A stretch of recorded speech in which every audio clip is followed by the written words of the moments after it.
What if everything you thought you knew about autism and mental health wasn't the full story? Today's conversation might change the way you see it. This is Why Not Me, embracing autism and mental health worldwide. Real conversations about autism, mental health, and the stories that shape our lives. I'm Tony Mantor. This is where understanding begins. If this kind of conversation matters to you, follow the show so you don't miss what comes next. Joining me today is Jerri Clark, author of Gone Before Gone, When Mental Illness Steals Someone You Love.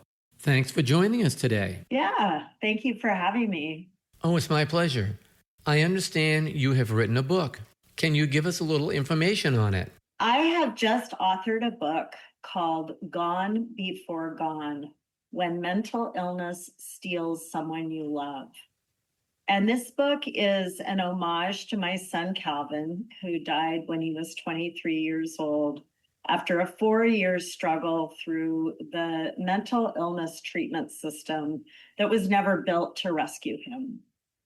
So I really lost my son 3 ways. I lost him when he was 19 to his first psychotic break and an illness that took him from us fast and wickedly furious. It was from the get-go a wicked hard illness. So I lost him first to the illness, and then I lost him to the system that was not structured in a way that was going to rescue him from this really challenging illness. And then I lost him to suicide when he was 23 after that 4-year struggle. So the title of my book, Gone Before Gone, exposes those layers of loss, that I lost him and then I lost him and then I lost him. He was gone before he was gone. I talk to families all the time who are in that middle space where their loved ones with severe mental illness are still alive, but they are forever changed by their psychiatric conditions. Right. Those families are in a space of grieving the loss of the loved one that they knew and the person that they believed would be in their family forever in a certain way, who is no longer that person. So they are grieving losses where someone is gone, but not gone, and might come back as the person they once were, and they might not. So that liminal space of loss is where ambiguous loss happens. How did you take something that so many people think about, of course that's writing a book, and actually turn it into something real? What did it look like for you to go from the idea to sitting down and putting structure around it? In other words, pencil to paper. So what did that process look like? When I started working for Treatment Advocacy Center almost 3 years ago, I started talking to families who were expressing grief that they could not explain. I remembered learning this term ambiguous loss while my own son was still living, and I wanted to give them more about what that might mean. What was your journey like putting this together? I started researching it, and I came upon the work of Dr. Pauline Boss, who coined the term ambiguous loss and created some concepts for coping with it. I contacted her, and 3 years ago, she was 89. Now she's 92. And I told her how I had lost my son 3 ways and how her term ambiguous loss had been useful to me. But I wanted to know more. And I specifically wanted to know if she had done any specific work with families of loved ones with severe mental illness. Her answer was, not really, and I'm so glad you're interested in this topic, and I presume you're interested because you'd like to teach on the topic, so I hope you might take my course. Did you wind up taking the course? I did. I took her course from the University of Minnesota and became certified to teach about ambiguous loss. And I did that. I started teaching seminars through my job as something that we offer to families impacted by these losses. So have you been doing seminars now? And if you have, what has been the results of doing them? I have now done 6 seminars. These are 8-week online seminars. In the process of doing those seminars, I realized there was a lot more that I could offer these families who are trying to learn how to utilize these coping strategies. So I started to kind of think about how the work that I had built into a seminar might become the structure for a book. And I wasn't really sure how it was going to form until a year ago. On March 18th of 2025, which was the 6th anniversary of my son's death, I was very busy. In fact, I had an ambiguous loss seminar that day that I was scheduled to teach, and I did teach. But otherwise, I did my day. By the end of that day, I was becoming debilitated, and I wasn't even really sure why. With these emotions overtaking you, I'm sure that you had time to reflect. After you did, what did you determine? It struck me all at once that although I was teaching people to see their grief and give it some time and some space, I had literally not done that on the anniversary of my son's death. So I canceled the rest of my week and thought that I was probably going to spend the rest of the week in bed weeping, but I couldn't sleep. Instead, I came into my office and I sat down at my laptop at something like 4 or 5 o'clock in the morning on one of those days. And I just started typing. And the first words that I typed were, "On the night I first lost Calvin." I started typing about what it was like to lose the son that was sitting in front of me behind his own eyes as he was lost in his psychosis. And I started to realize that my own story was a story of ambiguous loss that could guide people toward their own self-healing. And that became the structure for telling my story. At the same time, I provided guidance for other families managing this grief beyond belief. How do you define ambiguous loss in a way people can truly understand? And once someone recognizes they're living through it, how do they begin to heal from something that doesn't really have a clear ending? Indeed, this is a challenging process, and I in no way will share my book as a quick fix or, a 10-minute pathway to healing. It is not that kind of book. This is a deep journey into yourself. And I'm very clear with my readers that I'm here for you, but this will challenge you. An ambiguous loss is a loss that lacks clarity and resolution. The ambiguity is in the circumstances of loss and is therefore external to the person who is feeling the grief. And it's the ambiguity that cannot be fixed. So, for example, if your loved one is lost in psychosis, it is as though they are gone, but not all the way gone. And you're not really clear on when or whether they might come back to you as the person that you know. Right, right. So the ambiguity is in the circumstances of the person you love and their illness. It is not my grief that is ambiguous. It is the circumstances of loss that are ambiguous, and it's the ambiguity that I cannot fix. Okay. So that's the part of the definition that means it lacks clarity. Before we even get into defining it, I want to start where the listener is. There are people listening right now who feel like they've lost something or someone, but they can't fully explain it. It's not a clear goodbye. It's not something people around them always recognize, but it still hurts. For those people, what are they exactly feeling? And for someone either going through it now or just beginning to realize it, what should they expect from a loss that doesn't really feel like a loss, but yet it is? Yeah, I want to add a word to the mix, and that word is guilt. Okay.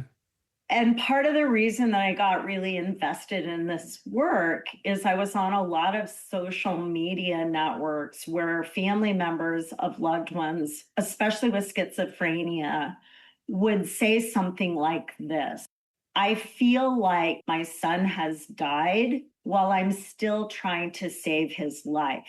Right. And I feel really guilty about grieving while he's the one who is suffering so much." Right? Right. Okay.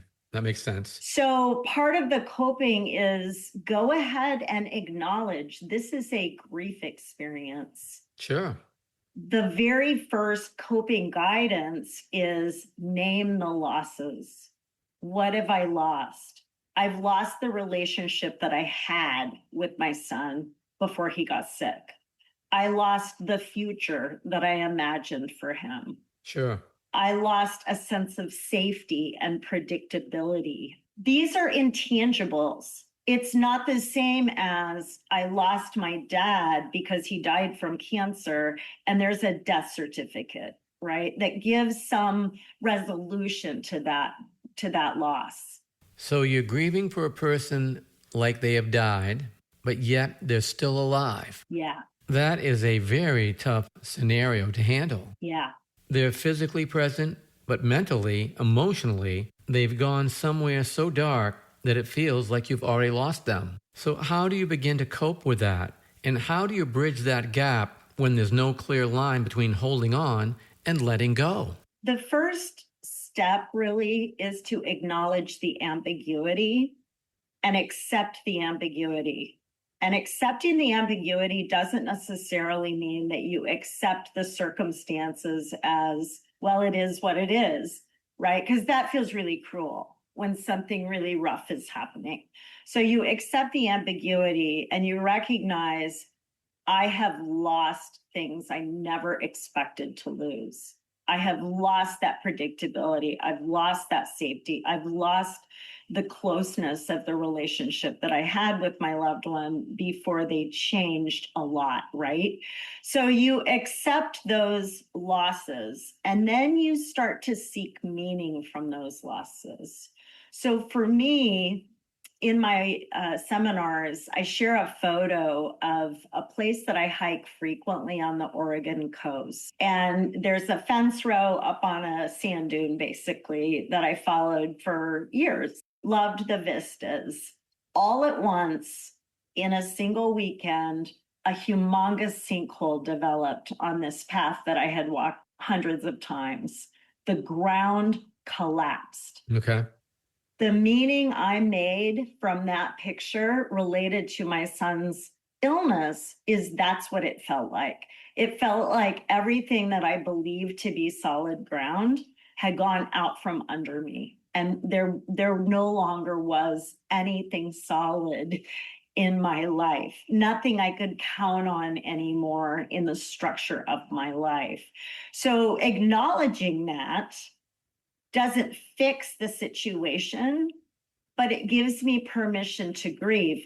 Who wouldn't grieve if the grounding of their life went out from under them? Of course, I'm experiencing loss and grief, right?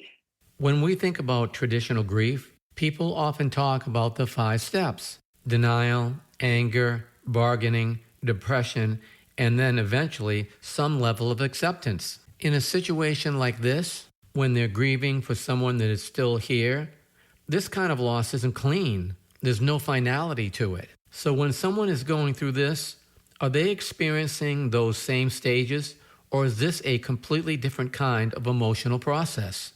In ambiguous loss coping, the work is entirely nonlinear. So there are 6 coping guidelines that I learned from Dr. Pauline Boss and that I share with my seminar groups and that I share through my book. I make it clear, as Dr. Boss made it clear, that these are not linear. It is not step 1, check, got that done, now I'm moving on to step 2. It doesn't work like that. It is more like a Mobius strip. Okay. Where all of the coping guidelines sort of interface with one another as you journey on in this learning to cope place. And coping does not bring resolution. And this can be disappointing. And it has been disappointing to some of my seminar participants. I had one woman in session number 8 say to me, I thought you were going to cure my grief. And now I realize I'm just at the beginning of learning to live with my grief. Yeah. So it is never about getting over the grief. It is about learning to accept grief as a lifelong companion. Right. And how do you walk alongside a grief that is unresolvable and still experience all of the other aspects of life, including joy, including excitement, including, whatever else comes along in your life, so that the grief part of your life doesn't consume you and become the only identity that you have. I say this to a lot of people. Healing doesn't mean the event never happened. It just means it no longer defines you moving forward. But in a situation like this, where the loss isn't clear and it may not ever fully resolve, how does someone actually get to that point? How do you begin to heal while also accepting that this may have changed your life, but it doesn't have to define the life that you still get to live? I address that directly in the book. And the question that I ask at the opening of the book, I ask again at the end of the book. And that question is this: what is it that you are not doing because grief has gotten in your way? Right. Okay. Yeah, I like that. So when you've started to heal, when you start to put agency toward that. Whatever that thing is that in the depth of your being is a thing that you ought to be doing with your life. Right. And you're no longer frozen in a place where you cannot proceed with your own life goals and plans. This isn't a loss with an ending. It's something that's still unfolding every single day. For that person on the outside of it, there can be a lot of guilt in even thinking about moving forward. They also could have that feeling of, if I start living again, am I leaving them behind and abandoning them? So how does someone navigate that space where they still can care deeply, but also begin to live their own life again? The beginning of that is, and I tell my participants to write this on a sticky note and put it on their bathroom mirror. This is not my fault, right? Right. Yeah. This is not my fault. This illness is not my fault. These circumstances are not my fault. This is not my fault. So separating yourself from blame is a beginning. Mm-hmm. And then as we move through the coping guidelines, the one that I think people in Western culture struggle the most with is called adjust mastery. Okay. And adjust mastery means to recognize when you're trying to control something that is not within your scope of control. Right. And to let go of trying to control those things, because we spin ourselves out of energy trying to control things that aren't within our scope of control. Yeah. So now adjust mastery doesn't mean let go or stop trying. It means get real with what is possible within your scope of control. And so it means if your loved one, let's say your loved one is psychotic and homeless. Okay. Are there actions you can take to try to motivate either your loved one to shift something or to motivate the system to support your loved one in a different way? After you've examined the options available to you, you have to let go. And then there's another adjacent coping guideline, which is to revise attachment, right? Right. So you cannot be attached to, well, if I do this perfectly right, everything will go the way I want it to go. Right. If you cling to that, you also will spin yourself out of energy. So you do what you can with what you know when you know it. And then you have to revise your attachments. You have to adjust your mastery and recognize that the outcome is ultimately not yours to control. And so once you have relieved yourself of that burden, which is all based in guilt. Yeah. If you believe that it is yours to fix this unfixable situation, you will be riddled with guilt if the outcome is not what you want, right? So once you relieve yourself of that burden of guilt and over responsibility, you create more space in your life for some other things. Have you released the book yet? Yes, the book was published at the end of February. February. Okay. Now, how do people find it so they can buy it? So it is available on Amazon. So if you're an Amazon user, it's easy to look up by title and or my author name. My publisher is called The Sager Group, which is the SAGER group. Okay. And it's thesagergroup.net.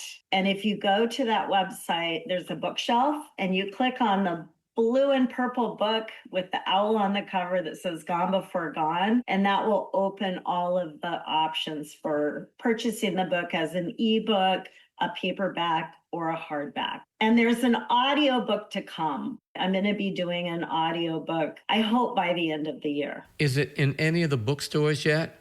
Or is it still just online? It's a good question. There is effort underway to have it placed in some bookstores, and that's something that readers can do in their local communities to try to get the book placed in bookstores and in local libraries. But it's a very local process to get a book placed. So if you want the book right now, look online. If you want it to be more broadly available in your community, encouraging bookstores and libraries to stock it, would be wonderfully helpful. We've talked about a lot of the weight behind this. Now I want to shift into the experience of the reader. When someone picks up your book, they're coming in with their own understanding, maybe even confusion about what they're going through. What do you hope that they feel or recognize at the beginning? How does that evolve as they go deeper into it? And by the time they finish, what kind of shift do you hope that they've experienced? I think some people who pick up my book will expect it to be a memoir. And there are elements of memoir in it because I do share some intimate storytelling from my own lived experience as a mother. Sure. And I think readers are becoming pleasantly surprised that my journey is actually a way to reflect their journey back to them. Right. It is a self-help book, and every few pages, there is a pause place that's carefully delineated in the way that the book is structured, and it's called Do Now. And these are questions to contemplate.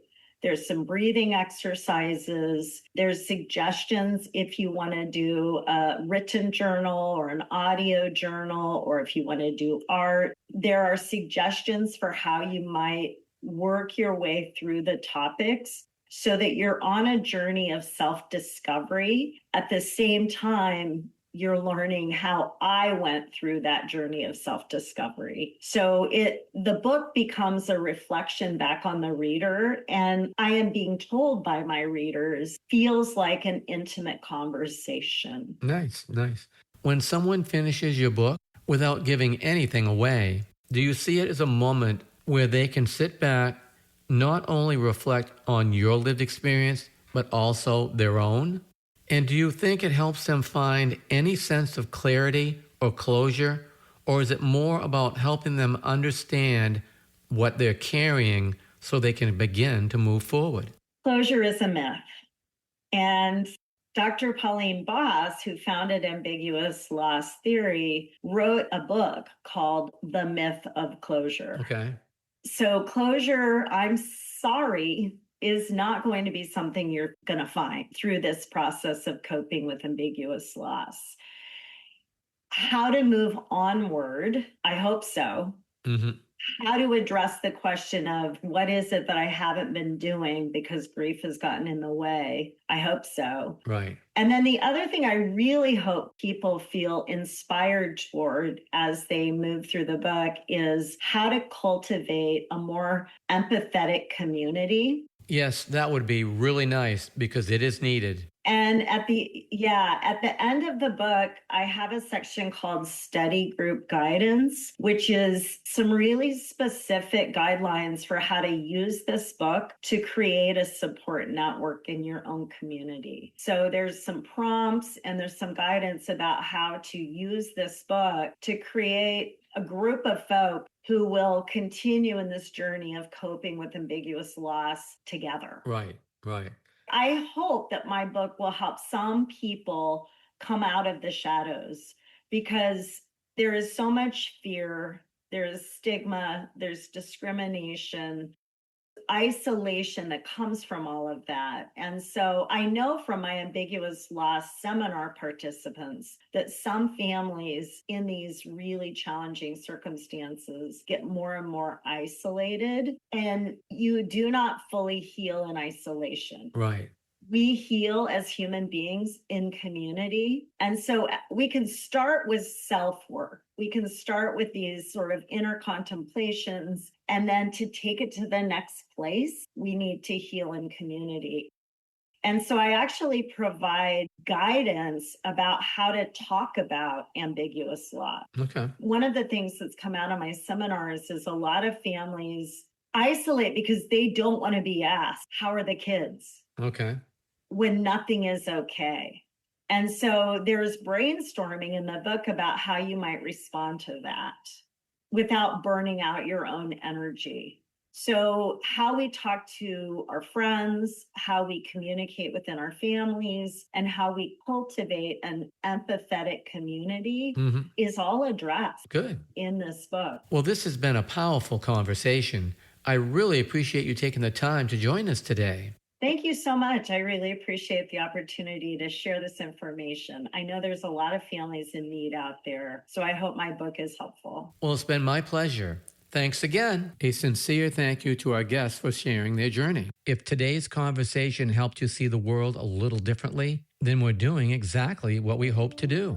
Until next time, keep believing, keep learning, and most importantly, keep asking yourself, why not me?